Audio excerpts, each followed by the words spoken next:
Nous sommes de retour en direct, toujours sur le campus Pont-de-Bois. Bienvenue à vous si vous nous rejoignez actuellement sur YouTube. Et je suis accompagné de Rémi Lefebvre, qui est professeur de sciences politiques à l'université. Merci de nous rejoindre. Bonjour. Bonjour. Et on va parler ensemble de la licence de sciences politiques à l'université. Déjà, est-ce que vous pouvez nous en dire un petit peu plus, nous la présenter très globalement? Alors, donc la science politique, d'abord c'est une discipline qui s'enseigne dans les facultés de droit. La science politique, souvent on associe la science politique aux instituts d'études politiques. Il y en a une dizaine en France. Il y a un IEP à Lille. Mais la science politique, c'est aussi une discipline qui donne lieu à des formations universitaires. Et à l'université de Lille, à la faculté de droit. Donc on a ouvert, il y a une dizaine d'années, une licence de sciences politiques qui ouvre aussi à 7 parcours de master. Voilà, donc il y a à peu près 2000 étudiants en sciences politiques à la faculté de droit. Voilà. Donc, 2000 étudiants du coup en sciences politiques qui sont à la faculté de droit qui est située dans le campus de l'île Moulin. Oui, donc un campus pas très loin du centre, quartier Moulin, voilà, très bien desservi et à un quart d'heure à pied du centre de Lille. D'accord, ok. Et en tant que lycéen ou lycéenne, si aujourd'hui je m'intéresse à la licence de sciences politiques, quelles sont les matières dans lesquelles je dois être assez intéressé, je dirais, pour envisager la poursuite d'études dans ce type de licence? Alors, la science politique, il y a la discipline sciences politiques, mais l'avantage de cette licence, c'est qu'elle offre en fait elle est assez pluridisciplinaire. D'abord, la science politique, c'est une discipline qui est très très large, qui peut couvrir à la fois des dimensions internationales, des dimensions de politique nationale, des choses comme la communication politique. Voilà, donc ça prépare à beaucoup de métiers, mais peut-être on va y revenir. Disons que c'est surtout une formation plutôt littéraire et il est évident que la SES, donc les sciences économiques et sociales, l'histoire, la philo, les langues, c'est des disciplines qui, si un lycéen est très intéressé par ces disciplines, aussi la géopolitique, je ne sais plus comment ça s'appelle, la spécialité histoire géopolitique en terminale, voilà, c'est des matières qui sont qui préparent à la science politique. D'accord, merci beaucoup. Et du coup, ça prépare la science politique et j'imagine que cette licence a beaucoup d'atouts. Est-ce que vous en avez quelques-uns à me citer? D'abord, il faut être assez clair, c'est une licence qui est sélective. Donc ça fait partie des formations sélectives. Pour vous donner un chiffre, l'an dernier, on a eu, avant-dernière année, pardon, on a eu 5600 vœux et il y a 500 places. Donc concrètement, ça veut dire qu'il y a un étudiant sur 10 qui a fait un vœu pour la licence qui est pris. Et concrètement, il y a 2400 étudiants qui ont été appelés. C'est-à-dire qu'il y a 2400 étudiants qui ont, à un moment donné, eu la possibilité de rentrer dans la licence.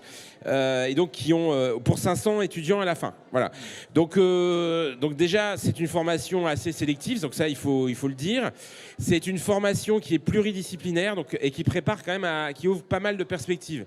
C'est-à-dire que notamment les masters qui sont proposés à l'issue d'une licence de sciences politiques, que ce soit à Lille ou ailleurs, ça peut aller de l'humanitaire en passant par les métiers de l'Europe, les métiers de la communication, le journalisme, l'enseignement, les administrations locales, les concours de la fonction publique.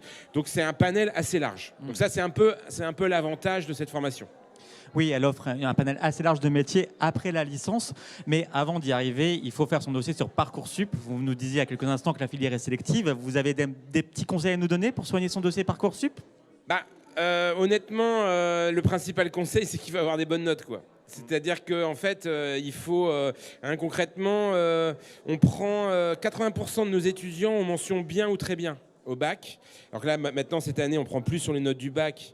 On prend sur les notes de contrôle continu de toute l'année, c'est la nouvelle réforme. Donc je dirais que il faut avoir des bonnes notes. Il faut soigner la lettre de motivation, même si elle n'est pas beaucoup prise en compte parce qu'on a trop d'étudiants.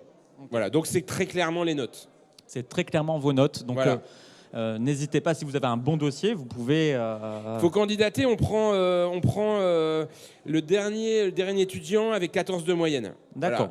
Voilà, ça donne Ça une vous donne idée, une indication. c'est bien, mais voilà, il faut avoir des bonnes notes. Il faut avoir des bonnes notes. Voilà. C'est quoi un peu le contenu des études, les différentes matières qui vont être enseignées au sein de la licence? Alors, il y a évidemment des cours fondamentaux en sciences politiques, donc introduction à la science politique, vie politique française, histoire politique française.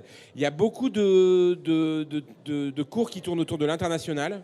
Les relations internationales, la géopolitique, la sociologie de l'international, la sociologie générale. Donc il y a des cours de sociologie générale. Et après, il y a par le jeu des options, toute une série de cours. Beaucoup, par exemple, de cours en droit, la possibilité de faire des cours en droit puisqu'on est dans une faculté de droit, des langues, de l'économie.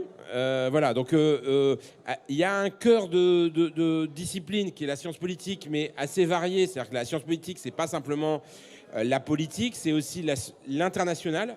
La politique internationale, la mondialisation, les relations internationales. Et puis, il y a la possibilité d'avoir, par le jeu des options, par exemple, de faire du droit, par exemple, en plus.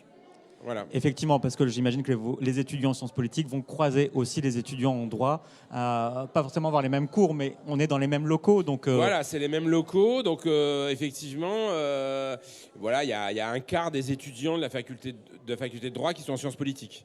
Donc voilà, donc ça c'est plutôt sympa parce que c'est des étudiants assez différents. Voilà. Et si on se projette, un petit peu après la licence, il y a différents masters. Quels sont un peu les différents masters qui peuvent être proposés après la licence? Alors d'abord, il faut peut-être dire qu'il y a 60% des étudiants qui ne viennent pas de la région. Voilà, donc, et donc du coup, il y a pas mal d'étudiants qui, à l'issue de 3 années de sciences politiques, partent ailleurs, repartent dans leur territoire d'origine. Donc ça c'est bien parce que du coup ça crée du brassage. Donc du coup il y a en master il y a plein d'étudiants nouveaux qui arrivent. Notre force effectivement c'est qu'on a donc je compte 3 spécialités de master autour des collectivités locales et de la communication. Donc ça, c'est les métiers des collectivités locales. Donc ça, c'est avec la possibilité de passer des concours. On a ensuite une formation qui est très sélective autour des métiers de l'Europe, une formation autour des métiers de l'humanitaire et des ONG, et on a une formation autour des métiers de la recherche.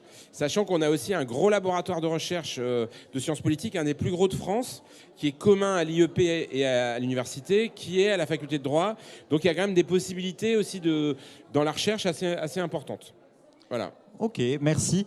Et donc du coup, différents métiers qui peuvent s'offrir à vous. Vous avez un peu un retour de vos anciens étudiants qui reviennent vous voir parfois de temps en temps? Évidemment, on a une association d'anciens étudiants qu'on essaie de développer, qui permet de trouver des stages.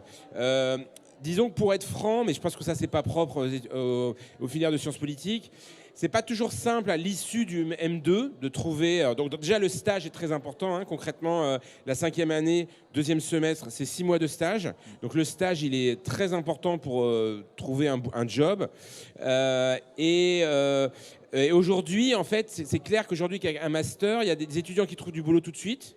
Il y en a qui prennent un peu plus de temps, ou qui passent des concours, ou qui ont des premières expériences un petit peu précaires. Mais en fait, à diplôme plus 2 ou plus 3, on a un taux de placement des étudiants qui est très bon. Et voilà, moi j'ai beaucoup d'anciens étudiants qui viennent, avec qui je suis toujours en contact, notamment sur LinkedIn, et en fait qui ont des bonnes places, qui trouvent du boulot et qui s'épanouissent dans leur travail et qui trouvent des boulots intéressants et bien rémunérés. Ok, bien, ça donne envie. Si vous nous regardez, sachez que vous pouvez vous rendre jusqu'à 17h environ à la faculté de droit qui est située au campus Moulins. Vous serez bien accueillis, vos collègues vont les accueillir. Et tout le reste de l'année, vous pouvez aussi, je pense, obtenir des informations. Il n'y a pas de problème, nous contacter, n'hésitez pas. Eh bien, écoutez, merci beaucoup, Monsieur Lefebvre, pour votre intervention et pour votre temps. Bon après-midi.